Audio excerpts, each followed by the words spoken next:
उधर जीएसटी को लेकर कृषि मंत्री शिवराज सिंह चौहान ने कहा कि डेयरी क्षेत्र में अब दूध और पनीर पर कोई जीएसटी नहीं होने से आम आदमी को तो लाभ होगा ही, इसकी मांग भी बढ़ेगी और दूध खरीदकर डेयरी उत्पाद तैयार करने वालों को भी लाभ होगा। उन्होंने कहा कि इससे किसानों को खासतौर पर दुग्ध उत्पादकों और पशुपालकों को सीधा फायदा होगा। इस दौरान कृषि मंत्री ने विभिन्न कृषि उपकरणों की वर्तमान कीमत और बचत का गणित भी समझाया और बताया कि कैसे जीएसटी में कमी से कृषि क्षेत्र और किसानों को बम्पर बचत होने जा रही है। कृषि मंत्री शिवराज सिंह चौहान ने कहा कि मक्खन और घी पर जीएसटी में राहत से निश्चित तौर पर ये स्वदेशी उत्पाद ज्यादा बिकना शुरू होंगे।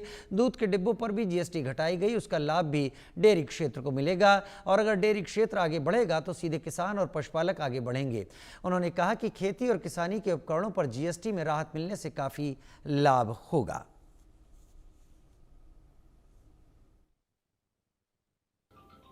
मित्रों, अगर हम जीएसटी सुधारों को देखें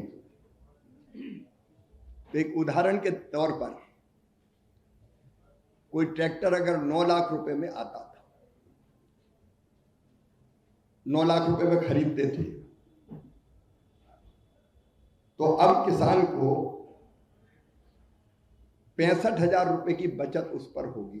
केवल परसेंटेज में अगर हम ना समझें तो कैसे बचत होगी। अगर 9 लाख रुपए का ट्रैक्टर है तो 65,000 रुपया किसान को कंपनी को कम देना पड़ेगा।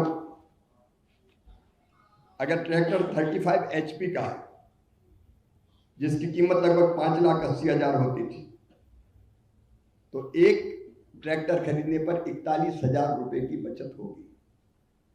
45 HP के ट्रैक्टर पर 45,000 रुपया बचत होगी।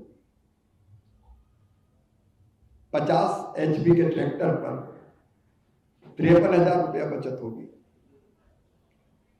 और 75 HP के ट्रैक्टर पर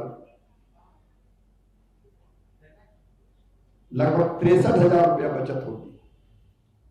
तो ट्रैक्टर पर ही अगर आप बचत देखें तो 25,000 से लेके 63,000 रुपए तक की बचत किसानों को होगी।